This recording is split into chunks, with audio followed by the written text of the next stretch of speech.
Un appel à manifestation d'intérêt, c'est une procédure de sélection des porteurs de projets qui est largement ouverte. Elle s'adresse prioritairement à des entreprises, des TPE, PME, des associations, des collectifs, des startups, toute personne qui a envie de s'investir dans un lieu.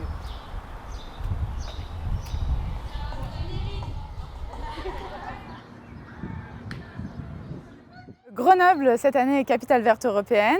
Ce projet s'inscrit aussi dans cette dynamique puisqu'il s'agit aussi de fabriquer la ville avec ses ressources. Et là, on voit bien qu'on a un bel exemple de comment on occupe des ressources existantes, qui sont ces bâtiments, ce site-là, pour s'inscrire dans un projet demain de vie de quartier. Les lauréats ils seront désignés en fait, selon différents critères. D'abord, la cohérence de leur projet avec le projet d'ensemble. Ensuite, la complémentarité des différentes propositions. Enfin, la solidité de leur modèle économique et bien évidemment l'impact que pourront avoir leurs projets sur le quartier. Ce qui est très intéressant dans ce projet d'urbanisme tactique, c'est qu'on a à la fois des bâtiments, donc des espaces qui sont fermés, et des espaces de plein air qui permettent effectivement d'accueillir d'autres types d'activités. Donc il y a la possibilité ici effectivement de combiner différents types d'usages et donc de créer effectivement des fonctions d'animation qui n'existent pas aujourd'hui sur le site et sur le quartier. Alors, il y a quand même une particularité sur la sélection des porteurs de projets.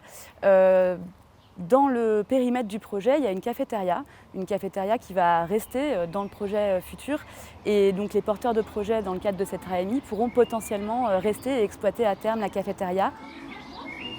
Les attentes de la ville pour ces occupations temporaires sont principalement de s'ancrer dans les quartiers, c'est-à-dire de faire avec la vitalité qui existe déjà dans les quartiers, de l'améliorer encore plus. Le quartier Flaubert, demain, ça sera un quartier d'habitation avec une école, un EHPAD et sûrement plein d'autres services. Et du coup, ce lieu-là, en fait, il va vraiment faire le pont entre la partie boulevard et le quartier de Flaubert qui est déjà sorti un peu de terre et qui continue à sortir demain.